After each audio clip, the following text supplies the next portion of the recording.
अगली सुबह जब संजय की आंख खुलती है तो वो बहुत ज़्यादा डरा हुआ था और उसे इस बात ने हैरान कर दिया था कि गांव में एक माँ ने अपने ही बच्चे को इतनी बेरहमी से मार दिया और गांव में कोई उसके बारे में बात ही नहीं कर रहा है। वो इस बात से बहुत ज़्यादा परेशान था। तभी वो कमरे के बाहर देखता है कि उसके पापा लौट आए हैं। वो अपने पापा के पास जाता है और रात की सारी बातें उन्हें बताता है, पर उसके पापा भी इन बातों पर ध्यान मत दो, तुम आराम करो, ये बोलकर चले जाते हैं। कल रात के खौफनाक मंजर के बाद संजय को समझ नहीं आता वो क्या करे। वो बस उस औरत के बारे में सोचे जा रहा था और सोच रहा था इतना सब कुछ होने के बाद गांव में कोई कुछ कर क्यों नहीं रहा है। सुबह से बिना कुछ खाए पिए बस वो उस औरत के बारे में सोचा जा रहा था। ऐसे ही बैठे बैठे कुछ समय बाद कमरे में उसकी मम्मी आती है खाना लेकर। वो अपनी माँ को देखते ही उन्हें गले लगा लेता है और उनसे पूछता है, मम्मी आप ठीक हो ना? कल रात को जो हुआ उसके बाद मुझे समझ नहीं आ रहा मैं क्या करूं।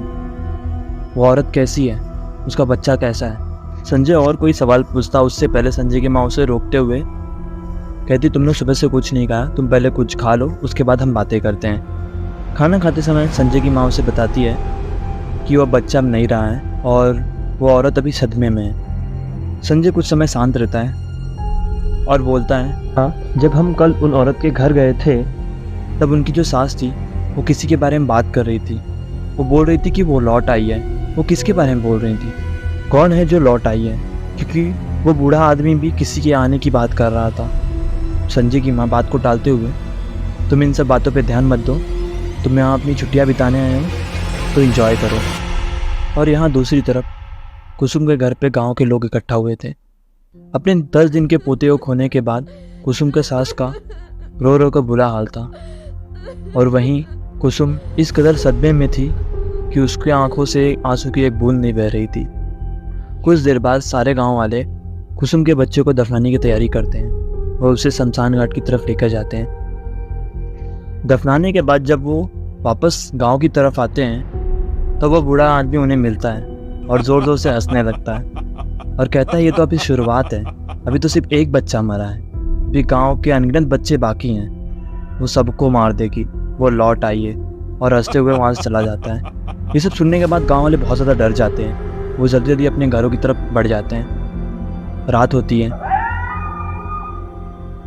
अगले दिन पता चलता है कि एक और माँ ने अपने बच्चे को मार दिया है। ये सिलसिला यहीं नहीं रुकता है। ऐसी कई रातें आती हैं जब कई माँओं ने अपने बच्चों को मार दिया होता है और ये सब बातें पूरे गाँव में चल रही होती हैं कि बच्चे मर रहे हैं, पर गाँव का कोई व्यक्ति कुछ करता ही नहीं है। संजय यही सब बातें सोच सोच कर बहुत ज़्यादा परेशान हो रहा था कि गांव के बच्चे मर रहे हैं और गांव का कोई व्यक्ति कुछ कर क्यों नहीं रहा है। वो सोचता है जब गांव का कोई व्यक्ति कुछ नहीं कर रहा है तो मैं करूँगा। वो अपने पापा के पास जाता है और उनसे बात करने और पूरे गांव में क्या चल रहा है वो जानने का कोशिश करता है, पर उसके पापा कुछ बताते ही नहीं उसे और बोलते हैं, इस बातों पर ध्यान मत दो, ये तुम्हारे काम की चीज़ें नहीं हैं, इन सब से दूर रहो तुम। पर संजय उनकी बात नहीं सुनता है। संजय सोचता है कि जब गांव का कोई व्यक्ति इस बारे में बात नहीं करना चाहता तो शायद मेरे दोस्त मुझे कुछ बताएं इस बारे में। वो ऐसी आशा लेकर अपने दोस्तों के पास जाता है, उनसे पूछने का बहुत ज़्यादा प्रयास करता है, पर किसी में हिम्मत नहीं हो रही थी कि कोई इस बारे में बात करे। कुछ देर कोशिश करने के बाद सब लोग ने मिलकर संजय को कुछ बातें बताई। वो लोग ने बोला, वो जो बूढ़ा आदमी है उसे बहुत कुछ पता है, तुम उससे बात करोगे तो वो तुम्हें सब बता देगा। पर संजय को पता नहीं था कि वो बूढ़ा आदमी कहाँ मिलेगा। तो उसका एक दोस्त बोलता है, पिछली बार वो शमशान घाट के आसपास दिखा था, अगर तुम्हें वो चाहिए तुम वहाँ पे जाकर ढूंढ सकते हो, तुम्हें वो वहीं मिलेगा। संजय हिम्मत करते हुए शमशान घाट की तरफ जाता है और वहाँ आसपास कुछ देर ढूंढने के बाद एक पुराने घर के पास संजय को वो आदमी दिखता है। वो उसके पास जाता है। जैसे ही वो बूढ़ा आदमी संजय को देखता है वो जोर से चिल्लाने लगता है, कहता है, चले जाओ यहाँ से, वो लौट आई है, तुमको मार देगी वो, चले जाओ यहाँ से, जाओ, चले जाओ, ये गाँव छोड़कर चले जाओ। संजय उसकी बातों को गौर से सुन रहा था। फिर वो उससे पूछने का प्रयास करता है, कौन है जो लौट आई है? आप किसके बारे में बात कर रहे हो? कौन है जो सबको मार रही है?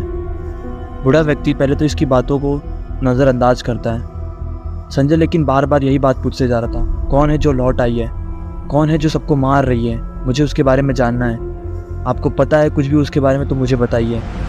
कुछ देर प्रयास करने के बाद वो बूढ़ा आदमी संजय को बोलता है, तुम्हें क्या करना है इस बारे में? तुम्हारे ही गांव वालों ने ये शुरू किया था, ये बात 70 साल पहले की है, जब तुम्हारे ही गांव के लोगों ने उसे बेरहमी से मार दिया था। किस लिए? सिर्फ चंद पैसों के लिए। और आज वो लौट आई है वापस और सबके बच्चों को मार रही है। जब तुम्हारे गांव वालों ने उसके बच्चों का ख्याल नहीं किया तो वो तुम्हारे बच्चों का ख्याल क्यों करेगी? ये सब बातें सुनने के बाद संजय तो बहुत ज़्यादा हैरान हो रहा था कि क्या हुआ था। 70 साल पहले ऐसा क्या हुआ था? क्यों एक औरत को बड़ी बेरहमी से मार दिया गया? गांव में इन बच्चों की मौतों के पीछे कौन था? गांव वाले या कोई और? तो क्या रहस्य है 70 साल पहले का? जानने के लिए पार्ट 3 कमेंट करें और ऐसे ही भूतों, रोमांचक और मिस्ट्री से भरे वीडियोस को देखने के लिए हमारे चैनल को सब्सक्राइब करें एंड लाइक एंड शेयर करना ना भूलें।